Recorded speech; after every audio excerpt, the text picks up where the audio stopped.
Good afternoon, Gotham fans, and welcome to what can only be described as the final episode in our series.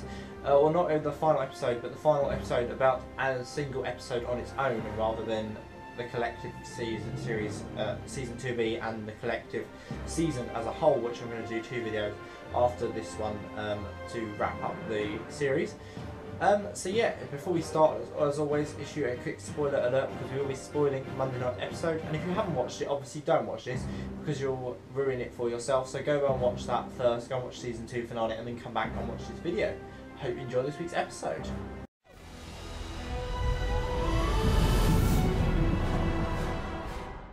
So yeah, I'm here to deliver you my final review for the season of individual episodes, and I'll be talking you through every nail-biting twist, every fantastic character development moment, every little bit of detail that I didn't like, because there were a few aspects of it this week that I didn't actually like, so let's get straight into the review.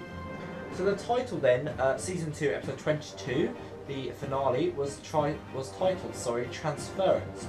Now, I guess that's because all of Strange's monsters were supposed to be transferred to the new Indian Hill facility. However, they didn't really get that far, but we'll all come on to that bit in a minute, and if you watch the episode, you'll know what I'm talking about. Now, my 5 words are under. I've got 4 words and a question mark, so it is a question, and I've got better than last year, question mark, so it's better than last year, question mark, so it's better than last year? We'll see as we go through the review. Because just to say, I did really enjoy the season 1 finale, All Happy Families Are Alike. Even though it was a little bit weak in some places, I felt that it was a fantastic season finale overall, so I was expecting a lot from this second season's finale to be even better than last season's. So let's move on to our characters then. So let's jump straight in with Jim Gordon. So Strange injected him with a truth serum, which was really odd actually. The way that they filmed it was kind of in a distorted dream, dystopian, weird thing. I don't really know how to describe it. It was all quite blurry and stuff, and it was really clever. And he made Jim feel guilty about all the events of the series. So kind of more that it was Jim's fault that Lee had lost the baby. It was Jim's fault that Lee was gone. It was his fault that this happened, whatever the event was. It seemed to be that Jim was feeling guilty about something, about every event. And he didn't obviously reveal anything plans about Wayne Enterprises. He didn't really know anything about Wayne Enterprises and who it's run by and things, because it took Strange to tell him about a secret council known as the Court. And now that he knows about that, he told Bruce about it. And he did go after Strange after being freed by Bruce and Lucius, and deactivated the bomb that was supposed to blow up Indian Hill by pouring water on it, which was quite an ingenious method, I think, actually. He did actually use Nigma's help to find the bomb and the Indian Hill facility, which is very weird because we've seen the tables flip now. Whereas Jim had no need of Nigma's help. He actually locked Nigma up in Arkham originally. He was the one that sent him there after being framed by him, and now he needed his help for this episode. And I think that's quite good to have that weird contrast and have him depend on Nigma. And he left to go and find Leslie, which means that I want to know, will he be in the beginning of season 3, or will we have to wait a few episodes before he returns, a bit like we did with I suppose Harvey Bullock this season, where we had him kind of quit the GCPD and then come back into it a bit later on, and the GCPD from about episode 3 I think it was, or end of episode 2, so we had a couple of episodes with him about absence, and maybe we'll see that with Jim at the start of next season. So let's talk about Harvey Bullock then. Now, he was confronted by Basil, who was disguised as Jim Gordon. Now, Basil is also Clayface, or we think he's Clayface, but we'll come on to him as well later on. We've got a lot of characters to talk about today. It seems to be everyone is in the same episode. Now, I loved him taking control of the situation once they realised who Basil was. And he had Strange arrested, actually, which was quite interesting, because I thought that they weren't going to get Strange. I thought Strange was going to get away with his crimes, but actually he got arrested for it, and that was really good, I think. Although he has been left to clear up the mess, bless him, I think, on his own, you know, including the monsters, which are, you know, we'll talk about in a minute, these monsters. But it just seems to me that Harvey's been left to start season 3, kind of cleaning up the mess that has been left behind by Jim Gordon and Bruce and Alfred and all that lot, and Lucius and Strange and Nigma. And it was a bit like, well, why does Harvey have to do all that, you know, on his own, bless him? It's a bit, oh. But, you know, I'm sure he'll make best of the situation. Now Bruce and Alfred. Now Bruce was still locked up with Lucius when the episode opened. He did play along with Nigma's game of question and answer, which was very good, but I'll come on to Nigma as well in a bit. And he got knocked unconscious by the gas that was released from the ceiling, although we thought he was dead, and I thought that was a bit of a... I don't know, like the little vision thing he had, I didn't think that was very good. It wasn't brilliant, that scene, to be honest. The bit before he got knocked out was fantastic, and then after that, Bruce just didn't really play a role in the escape from Arkham. He felt a bit useless, which I feel like he's been feeling a bit useless all season, really. Bruce is just not a very good character. I mean, he should be a very good character, but the acting is just terrible. I don't think David Mazouz is a brilliant actor at all. He's had a few good seasons this season, but not really a massive fan of him myself. So now Bruce has expressed his desire to find the Secret Council, as they were the ones that supposedly told Strange to have his parents killed, so also he thinks that they want Bruce dead now as well.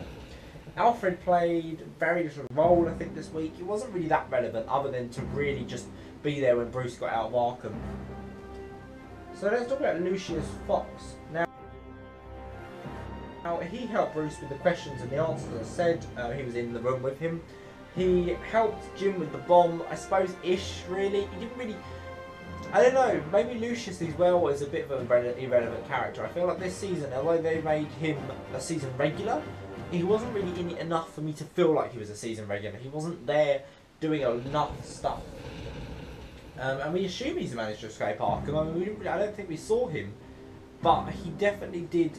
He was with Bruce and Alfred. He was definitely with Bruce and Jim as they escaped. So, Selina Kyle then, before we move on to the villains. I suppose she's starting to get more of a villain now. Now she's working with Firefly, but she's still a hero as well in some ways. So, she helped Bruce to escape, and Strange wants her dead, actually. But she's still alive, luckily, with help from Firefly. And she got out of Arkham with Bruce. So I'm really glad that she's out now of Arkham, because obviously she went in there to help save Firefly, and we don't really know whether Firefly is out or not, and so is Mr. Freeze as well. So we didn't really see what happened to them, so I assume they've escaped as well, and we will see what happens next week, or next week, or next season with them. So let's mention Firefly. Now, she protected Selina against Strange and Mr. Freeze. I think that the battle between Freeze and Firefly was fantastic, and I mean, it's brilliant to see the two villains pitted against each other for the first time. We haven't seen really villains fight against villains yet, massively. I mean, obviously, other than the quarrels between the Fish Mooney and Penguin and all that lot in the season finale of season 1, but I think that seeing Strange's monsters turn against each other, now that is where it's going to be really, really wild, I think, for next season. And she contributed to wounding Strange, which I'll talk about when we get to Strange, I think. And also Mr. Freeze, while we're on this topic. Now, he was going to kill Selina for Doctor Strange. As I said, it was a brilliant battle against Firefly, and he contributed to wounding Strange. Other than that, they didn't really have much of a role, him and Firefly, but there was still kind of enough in there for me to feel satisfied by their presence, and I want them to be in it a lot more next season. Hopefully they might be upgraded to season regulars. So Penguin then, he discovered what was happening in Arkham along with Butch and Barbara, who were also there in Dole Manor at the time. He had a brilliant scene where he saw the resurrected Fish Mooney, and I can't remember if he got knocked out by her or whether he just fainted, but it was quite funny actually to see that happen. And similarly with Butch as well. He used a minigun to take down the bus that the monsters were escaping in. And I just want to take this opportunity to say that Butch has actually had the best weaponry all season. I think the fact that he's got like a metal hand now and he had the attachments on it, I think that was one of the best things we've seen this whole season. He had the RPG to kill Azrael. I think that was brilliant, and he had a minigun this week, and I think he just had some of the best weaponry so far this season, throughout this series, sorry. And also, again, he ran away from Fish when he saw that she was still alive. And Barbara, Now, she was the one that actually realised that Basil was wasn't Jim Gordon, sorry, and she slapped him. And that kind of helped the police realise their mistake when we saw what happened to Basil, who we will talk about now. So let's talk about Basil / Clayface. Now, he posed as Jim Gordon, and he obviously couldn't be 100% the same, because he wasn't Jim Gordon, if that makes sense. He was played by Ben McKenzie, but it obviously wasn't Gordon. So Bullock and Alfred noticed small differences, but Barbara was one who realised, and she slapped him, and his face became all distorted. And that was how they kind of realised. So that was really clever the way they did that as well, how they showed his face kind of folded over like clay, and it was really, really, really good. I enjoyed that scene very much, actually. Now we've got 3 more people to talk about. So we've got the Riddler. Now, he had a fantastic scene whilst gathering information from Bruce and Lucius. I really love Corey Michael Smith this season. I think he's really coming to his own as that character. He's now a lot more in possession of the Riddler as opposed to Edward Nigma, which he was at the beginning of the season. And he was really in his element, I think, this episode, where he got locked up again, which was quite funny. So I want to know, will he stay in Arkham, or will he break out again like he did kind of, was it last episode, or was it the episode before that? I think it was the episode before that, wasn't it? It was episode 20. Now, Fish Mooney. She used her powers to control Miss Peabody and then escaped by driving a bus full of monsters into Gotham. Obviously that's not good news for Gotham, but for her it's brilliant because she's escaped, which means we should see her more of her next season. So I hope she'll be upgraded to season regular again like she was in season 1. And there was a brilliant scene with Butch and Penguin as they saw her obviously alive again, and I just thought she was fantastic acting in that. So finally then, before we discuss the ending, let's take a look at Doctor Strange. Now, I think he has fantastic acting this season. He's been a fantastic character to introduce for the second half of the season. He found out obviously what Jim knows, and I think that was brilliant. He was injured by Firefly and Freeze. Now this is where we're going to talk about it. So they had obviously a battle between each other to try and protect Selina, but then they both fired their weapons at the same time. So we had fire from Firefly and obviously ice from Mr. Freeze, and they both hit Strange, and obviously one countered against the other, and it kind of made him alright. He was just injured, I think, by it. Now he obviously has been arrested, but what will happen next season? Will he be released eventually from prison, or will we see him in jail will he escape? Who knows what's going to happen? I mean, he might even be sent back to Arkham as a mental patient. It'll be quite funny to see that, I think, going full circle. Now, before we talk about my conclusion, let us look at the ending, which was probably one of the best endings that show has produced in a long, long, long time. A woman opened the bus that the monsters escaped in, and the monsters obviously came out of it because she opened the bus. And a boy who looked like Bruce said, "Thank you." Now, obviously, it's not the real Bruce because the real Bruce was with Alfred. So, is it another Clayface? And if so, why are we getting all these Clayfaces, and what was Strange's intention with them?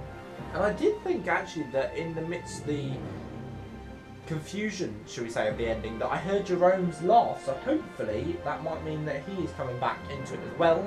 And obviously that sets it up really well for season 3, because we're starting to see all these villains going out into Gotham, which will be set up for next season, which we'll see. And we might have even seen Bane in there as well. There's somebody who said, I saw someone review that said that they thought that somebody had a Bane mask on, but that kind of will be quite interesting to see that if that happens. So my overall conclusion for the week then, for this episode, it was an interesting season finale, packed full of jewels. I think there were so many great bits, but also countered by a few less great bits. It definitely felt more professional, as I said, than last season's finale, although maybe not as exciting in places. I think season 1 finale just kept throwing stuff at you, whereas season 2 had a little bit of reflection time, which was a little bit less exciting. So my rating then for this week, it was a solid 9 out of 10 again. Not quite into that 10 out of 10, but it's definitely 9 out of 10. So we're keeping with the consistent theme of the second half of this season, which has definitely been a lot stronger than the first. But we'll talk about all that when we get to my end of season review later at some point, either next week or the week after that. I might do my season 2B review next week, and then my season 2 review the week after that. So yeah, I hope you've enjoyed this video, guys. That brings my episode to a close. Sorry.